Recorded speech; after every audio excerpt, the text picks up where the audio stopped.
Hi guys, మంచి రోజు అందరికీ. నిన్న మనం శశాంక్లోని మొదటి ఎపిసోడ్ విన్నాం కదా. కొంచెం పేర్లు మీకు కన్ఫ్యూజ్ అయి ఉండవచ్చు, కొంచెం అడ్జస్ట్ అయిపోండి. ఎందుకంటే ఒరిజినాలిటీకి దగ్గరగా ఉండాలి అని మన దేశం పేర్లు కాదు కాబట్టి నేను ఆ పేర్లనే ఎగ్జాక్ట్లీగా మీకు తీసుకొచ్చాను మీ ముందుకి. సాంగ్ యో అనే చిన్న బాబు నిన్న ఎయిర్పోర్ట్లో డ్యాన్స్ చేస్తుండగా అనుకోకుండా ఇండియన్ ఫ్యామిలీ కలిసింది కదా.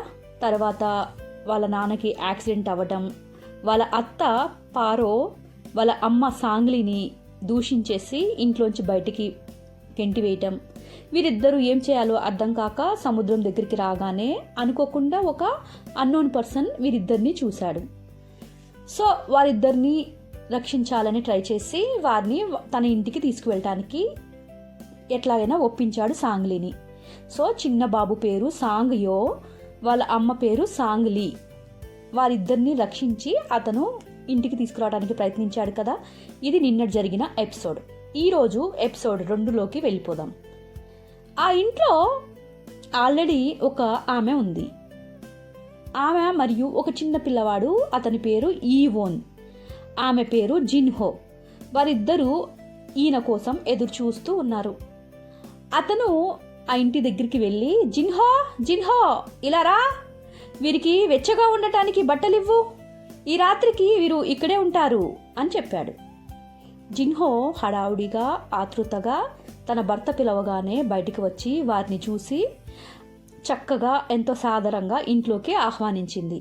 వారిద్దరికీ ఎటువంటి ప్రాబ్లమ్స్ రాకుండా మొహమాటం లేకుండా చూసుకునేలాగా చాలా అంటే చాలా అనుకువగా నడుచుకుంది.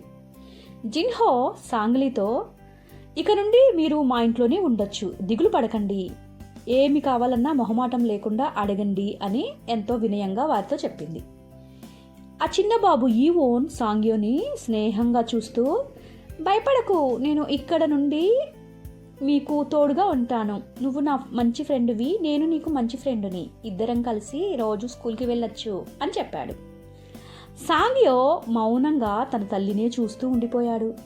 అతని మనసులో ఇందాక ఒక గంట క్రితం వాళ్ళ అత్త పారో తన తల్లిని ఎలా బయటికి గెంటివేసింది అనే విషయాలే తనకి గుర్తుకు వస్తున్నాయి.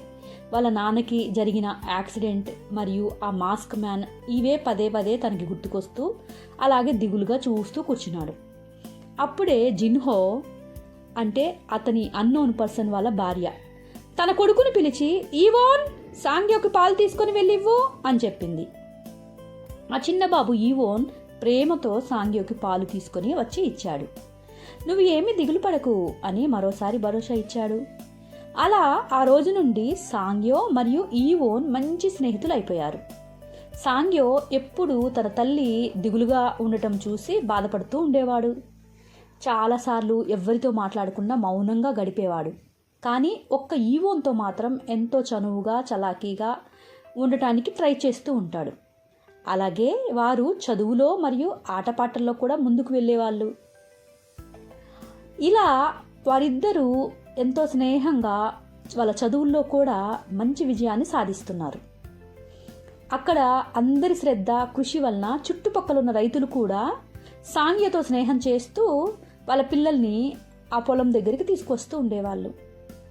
సాంగ్యో మరియు ఈవోన్ వాళ్ళ నాన్న పొలంలో హెల్ప్ చేస్తూ ఉండేవాళ్ళు చదువుకుంటూనే. ప్రతి ఆదివారం వచ్చిందంటే చాలు ఆ పొలం దగ్గరికి చాలామంది పిల్లలు వచ్చి వాళ్ళకి తెలియని విషయాలన్నీ సాంగ్యో దగ్గర నేర్చుకొని ఎంతో చక్కగా వినేవాళ్ళు. అలాగే వాళ్ళకి స్కూల్లో మరో 4 ఫ్రెండ్స్ పరిచయం అయ్యారు. అలా ఆ 6 స్నేహం మరియు సహాయం చుట్టుపక్కన ఉన్న రైతులందరికీ ఎంతో హెల్ప్ చేసేది. వాళ్ళందరి పిల్లలు కూడా అప్పుడప్పుడు అక్కడికి వచ్చి అన్నీ నేర్చుకుంటూ ఉండేవాళ్ళు. అలా ఆ చెట్టు కింద నుండి ఖాళీ సమయంలో సొంతగా పాటల్ని రాసుకొని పాడుకుని ఉంటూ ఉండగా అప్పుడే అటువైపుగా వాళ్ళ స్కూల్ టీచర్ యమ సాంగ్యో గొంతులోని ఒక తెలియని కొత్తదనాన్ని గమనించాడు. ఇక్కడికి వచ్చి, హే, మీ గొంతు చాలా బాగుంది అని, ఈరోజు మా పాప పుట్టినరోజు ఉంది, నీవు మీ టీంతో కలిసి మా ఫంక్షన్కి పాట పాడతావా అని అడిగాడు. సాంగ్యో వినయంగా అతనికి నమస్కారం చేస్తూ, తప్పకుండా యమాసాన్ అని సమాధానమిస్తూ అందరితో అతని పాటల్ని పంచుకున్నాడు. ఆ ఫంక్షన్కి వచ్చిన ప్రతి ఒక్కరికి ఆ పాట చాలా చాలా బాగా నచ్చేసింది. మా ఫంక్షన్కి కూడా మీరు పాడతారా, చాలా చక్కగా పాడారు అని ముందుగా వారందరినీ బుక్ చేసేసుకున్నారు. కొంత డబ్బును కూడా పిల్లలకి ఇచ్చేశారు. సాంగ్యో మరియు అతని టీం 10వ తరగతి వచ్చేసరికి వారికి ఒక ప్రత్యేకమైన అనుభవంతో, పాటలతో మరియు డ్యాన్స్తో యువతని ఆకర్షించేశారు. అందరితో కలిసి పండుగలు, వేడుకలు జరపడం వలన వారికి మంచి గుర్తింపు వచ్చేసింది. వారికి ఎర్నింగ్ కూడా బాగా చిన్నప్పటి నుంచే అలవాటైపోయింది. చదువును నిర్లక్ష్యం చేయకుండా, డబ్బు మీద మోజు లేకుండా వారి జీవితంలో ఎలా ఉండాలో సాంగ్యోకి చిన్నతనం నుండే నేర్పించింది. తాను తన అమ్మ నడకలో నడుస్తూ తన స్నేహితులకు కూడా శిక్షణ ఇచ్చేవాడు. అది కాక చిన్నప్పటి నుండే సాంగ్యో తన పాటలు రాస్తూ తన ఫ్రెండ్స్కి సంగీతం నేర్పించేవాడు. వారి సంగీతంతో పాటు నృత్యం చేయటం, తాము సృష్టించిన సంగీతంపై నమ్మకం పెరగటం చాలా సాంగ్యోకి మంచి అయింది. అతని టీం పాఠశాలలో మంచిగా గుర్తింపు పొందారు. అనేక మంది అమ్మాయిలు సాంగ్యో టీం చుట్టూ తిరగటం మొదలుపెట్టారు. సాంగ్యో తనతో ఏ అమ్మాయిలకు మాట్లాడే అవకాశం అయితే ఇచ్చేవాడు కాదు. చదువుల విషయంలో కూడా వీళ్ళ టీం టాపర్స్గా నిలిచేది. మిస్టర్ యమా సాంగ్యో యొక్క మాస్టర్. నిహోన్ అంటే జపాన్ అతను అనమాట. సో అతను జపాన్ లాంగ్వేజ్లో కూడా కొన్ని పాటలు పాడించేవాడు. అలా అందరూ చదువుతో పాటు డాన్స్ చేస్తూ పాటలు పాడటం, సొంతగా సంగీతాన్ని సమకూర్చుకోవటం నేర్చుకున్నారు. వాళ్ళ 10వ తరగతి పూర్తయిన తర్వాత సాంగ్యో తన టీంతో కలిసి ఈవో నాన్నకు ఒక బహుమతిగా ఏదైనా ఇవ్వాలి అని నిర్ణయించుకున్నాడు. కానీ వారికి ఏమి ఇవ్వాలి, ఎలా ఇవ్వాలి, బహుమతిని డైరెక్ట్గా ఇచ్చే పొజిషన్లో మేమున్నామా అని ఆలోచించుకుంటూ ఒక మంచి ఐడియా వాళ్ళకు వచ్చింది.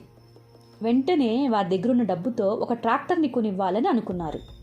దాని ద్వారా వారి విలేజ్ నుండి సిటీకి ఈజీగా పొలంలో పండించిన వస్తువులన్నింటినీ ట్రాన్స్పోర్ట్ చేసుకోవచ్చు. అది అతనికి ఎంతో సహాయంగా ఉంటుంది అని అందరూ నిర్ణయించుకున్నారు. సాంగ్యో మరియు ఈవోన్ వాళ్ళ నాన్నకు గిఫ్ట్గా ట్రాక్టర్ కొనుగోలు చేసేందుకు ఒక ఆటోమొబైల్ షాప్కి వెళ్ళారు. షాప్లో స్టాఫ్ అంతా ఇక్కడికి వచ్చిన చిన్న పిల్లల్ని చూసి ట్రాక్టర్ కొనుగోలు గురించి మాట్లాడుతున్నారు అని చూసి హే హే హే ఆగండి, ఇది టాయ్ షాప్ కాదు, రియల్ వెహికల్స్ షాపు అని నవ్వారు. అటుగా వస్తున్న కంపెనీ యజమాని చీసాంగ్ వారిని గమనించి అక్కడికి వచ్చి, బాబు మీకేం కావాలి, ఇక్కడ కేవలం ట్రక్స్, వెహికల్స్ రియల్వి మాత్రమే ఉంటాయి, మీరు ఏమి కావాలి అనుకుని ఇక్కడికి వచ్చారు అని అడిగాడు. సాంగ్యో, అంకుల్ నేను మా అంకుల్కి ట్రాక్టర్ గిఫ్ట్గా ఇవ్వాలని అనుకుంటున్నాను, నా దగ్గర 5 lakhs ఓన్స్ ఉన్నాయి అని చెప్పి డబ్బును చూపించాడు. షాప్ యజమాని చీసాంగ్, ఇంత డబ్బు మీ దగ్గర ఎక్కడిది అని అడిగాడు. సాంగ్యో వినయంగా, మేము కొన్ని సంవత్సరాల నుండి పాటలు పాడి డబ్బుని దాచుకున్నాము, మా అంకుల్కి బహుమతిగా ఇవ్వాలని సర్ప్రైజ్ కోసం ఇక్కడికి వచ్చాము అని చెప్పాడు. చీసాంగ్ చాలా సంతోషించాడు. ఓకే కానీ ట్రక్కుని కొనాలి అంటే కొన్ని ఫార్మాలిటీస్ ఉంటాయి కదా, ఒకసారి మీ ఐడిని చూపించండి, మీరు చూడటానికి చాలా మంచి పిల్లల్లాగున్నారు అని నమ్మకం కుదుర్చుకున్నాడు. వాళ్ళ ఐడిని చూసి ట్రక్కు కొనటానికి కావాల్సిన డాక్యుమెంట్స్ అన్నింటినీ సిద్ధం చేసి వెహికల్ని ఒక డ్రైవర్కి ఇచ్చి పంపించాడు. ఆ డ్రైవర్తో వీళ్ళ నాన్న నుండి కావాల్సిన డాక్యుమెంట్స్ తీసుకొని సేల్స్ ప్రాసెస్ని పూర్తి చేయండి అని చెప్పాడు. సాంగ్యో చూస్తుంటే చీసాంగ్కి తెలియని బాధ మరియు బాబు మీద ప్రేమ కూడా కలిగింది. తన పేరు వినగానే తన చిన్నప్పుడు కోల్పోయిన కొడుకు గుర్తుకు వచ్చి ఒక్కసారిగా మనసులో మదనపడిపోయాడు. సాంగ్యో, నీకు ఎప్పుడు ఏ అవసరం ఉన్నా నన్ను అడగచ్చు అని చెప్పాడు. ఓకే అంకుల్, మీకు చాలా థ్యాంక్స్ అని చీసాంగ్కి నమస్కారం చేశాడు సాంగ్యో. చాలా సంతోషంగా సాంగ్యో వారి ఫ్రెండ్స్తో కలిసి జిన్హో పొలం దగ్గరికి వెళ్ళి సర్ప్రైజ్గా ట్రాక్టర్ని బహుమతిచ్చేశారు. జిన్హో దానిని చూసి ఆనందంగా, మిన్హో ఇలా రా, మీ పిల్లలు నీకోసం ఏం గిఫ్ట్ తెచ్చారో చూడు అని సంతోషంగా చూపించింది. మిన్హో అక్కడికి వచ్చి సాంగ్యో మరియు అతని ఫ్రెండ్స్ జిన్హో పొలంలో సర్ప్రైజ్గా ట్రాక్టర్ని అందించినప్పుడు ఎంతో సంతోషించారు. మిన్హో, మీ పిల్లలు ఎంతో మంచి పనిచేశారు, చదువుకోవటమే కాకుండా మీకు ఒక ట్రక్కుని గిఫ్ట్గా ఇచ్చారు అని వీళ్ళు ఇప్పటి రోజుల్లో పుట్టాల్సిన వారు కాదు. ఎప్పుడో పుణ్యం చేసుకుంటేనే ఇలాంటి పిల్లలు పుడతారు అంటూ చుట్టుపక్కనున్న రైతులందరూ సంతోషంగా అక్కడికి వచ్చి చేరారు. వారందరినీ చూస్తూ, ఆంటీ, మీరు కూడా మీ పొలంలో పండిన పంటలను ఈ ట్రక్కులో టౌన్కి తీసుకువెళ్ళొచ్చు, మీకు చాలా సహాయంగా ఉంటుంది అన్నాడు సాంగ్యో వారందరినీ సంతోషపరుస్తూ. వాళ్ళు 10వ తరగతి యాన్యువల్ డే ఫంక్షన్కి స్పెషల్ గెస్ట్గా చీసాంగ్ వాళ్ళ స్కూల్కి వచ్చారు. సాంగ్యో టీం పెర్ఫార్మెన్స్ని చూసి, మీరు చాలా బాగా పెర్ఫార్మెన్స్ చేస్తున్నారు, నేను ఇక్కడ చదువుకుంటున్న స్టూడెంట్స్కి స్కాలర్షిప్ ఇస్తాను, మీరు ఫ్రీగా నా దగ్గర ఏం తీసుకోవాల్సిన అవసరం లేదు, మీకు కావలసిన ఖర్చులన్నీ స్కాలర్షిప్ లాగా ఇస్తాను, మీరు నాకు కావలసిన సమయంలో మీ రుణం తీర్చుకోవచ్చు. సో నాకు నా ఇండియన్ ఫ్రెండ్స్ ఉన్నారు, నీ గొంతులో క్లాసికల్ టచ్ ఉంది కనుక నీవు మీ టీం అందరు కలిసి ఇండియన్ సంగీతాన్ని కూడా నేర్చుకుంటే మీకు ఫ్యూచర్లో చాలా ఉపయోగం ఉంటుంది అని తన కొడుకును గుర్తు చేసుకున్నాడు. పిల్లలకి ఏం చెప్పాలో తెలియక మిస్టర్ యమా సార్ వైపు చూశారు. యమా సార్, తప్పకుండా మిస్టర్ చీసాంగ్, మీ హెల్ప్ని మా పిల్లలు కాదనరు, వారికి మీరు మంచి ఫ్యూచర్ ఇచ్చిన వాళ్ళు అవుతారు. థ్యాంక్ యూ, ప్రతి సెలవులకు మేము ఆ ఏర్పాటు చేసుకుంటాము మీ సహాయంతో ఇండియాకి వెళ్ళటానికి అన్నాడు. సాంగ్యో మరియు ఫ్రెండ్స్ అందరూ థ్యాంక్స్ అంకుల్ అని చెప్పారు. అప్పటి నుండి ప్రతి సెలవులకి వారికి ఇండియాకి వెళ్ళటానికి అన్ని ఏర్పాట్లు చీసాంగ్ కంపెనీ నుండే వస్తున్నాయి. అలా వాళ్ళు ఎన్నో రకాల సంగీతాలను నేర్చుకున్నారు. యమా వీరి సింగర్స్ టీంని రిజిస్టర్ చేసింది, ఒక కంపెనీగా క్రియేట్ చేసుకున్నారు. వీళ్ళ మూమెంట్స్ అన్నిటినీ అప్డేట్ చేస్తూ టీవీలో ఒక ఛానల్ని ఏర్పాటు చేసుకున్నాడు. తను జపనీస్ నిహోంజీ అవటం వలన వాళ్ళ టీంకి నిహోన్ లాంగ్వేజ్ కూడా నేర్పించేశాడు. ఇండియాలోని తెలుగు, హిందీ భాషల్ని కూడా నేర్చుకున్నారు. అలా కొన్ని సంవత్సరాలు గడిచాయి. కొరియాలో సాంగ్యో వారి టీం ఎంతో పాపులర్ పాప్ సింగర్స్ అయ్యారు. సాంగ్యో పెద్దగా అయ్యే కొద్దీ తన శరీరం ఎంతో దృఢంగా, తన మనస్సు నిశ్చలంగా, ఎటువంటి స్త్రీని చూసినా చలించని ఒక యోగిలాగా తయారయ్యాడు. తన మనసులో నాలెడ్జ్కి, ఫ్రెండ్స్కి, తన తల్లికి తప్ప మరొక చోటు లేదు అన్నట్లు తన ముఖ కవలికలు ఎప్పుడూ ఎవ్వరూ కనిపెట్టని విధంగా ఆ జటాదారుడే మానవ రూపంలోకి దిగివచ్చాడా, కిందకి వస్తే ఎలా ఉంటాడో అలాగే ఉండేవాడు. ఈవోన్తో కలిసి horse riding, bike riding, football ఇలా అన్నిటినీ నేర్చుకునేవాడు. వారి టీంతో ఎంతో స్నేహంగా ఉండేవాడు. సాంగ్యో హెయిర్ స్టైల్ కూడా అలాగే ఎప్పుడు సిగా లేదా పోనీటైల్ లూజ్గా వదిలేసుకోవటం, ఇలా భుజాల వరకు జుట్టును ఉంచుకోవటం వల్ల తనతో పాటు చిలిపి చేష్టలు చేసే ఈవోన్, అతని ఫ్రెండ్స్ కూడా సాంగ్యోని ఫాలో అవుతూ ఉండేవాళ్ళు. అమ్మాయిలందరికీ తనంటే, తన టీం అంటే మంచి క్రేజ్గా మారిపోయింది. సాంగ్యో చదివే స్కూల్లోనే చీసాంగ్ సిస్టర్ పారో కొడుకు పాల్ మరియు పారో పెంచుకుంటున్న కాల్విన్ చదువుతున్నారు. పాల్ ఆ కాలేజీ మరియు స్కూల్స్కి తన మామయ్య చీసాంగ్ మనీని స్పాన్సర్ చేస్తూ ఉండటం వలన పిల్లలందరితో ఎప్పుడు రూడ్గా, గర్వంగా ప్రవర్తించేవాడు.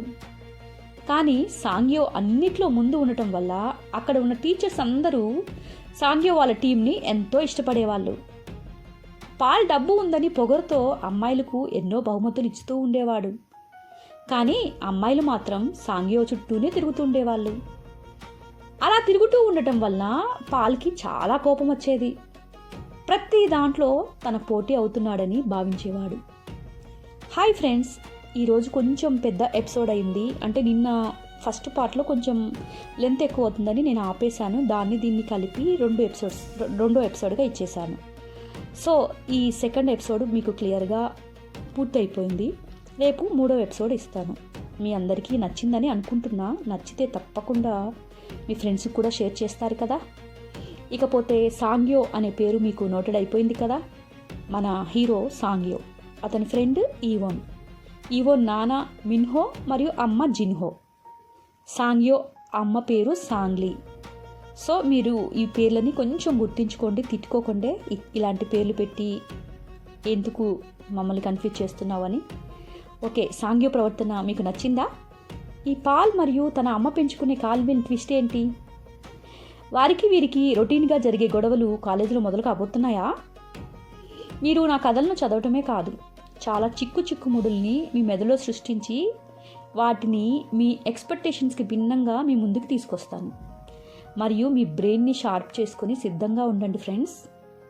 మొదట పరిచయాల కార్యక్రమం కొంచెం బోర్గా ఉందేమో, ఇక తర్వాత కొంచెం స్టోరీలోకి వెళ్తే బాగుంటుంది. ఇప్పుడే కదా ఇంట్రడక్షన్. ఓకే, ఉంటాను. లైక్ అండ్ కామెంట్ చేయటం మర్చిపోకండి. ఇట్లు మీ రాధి.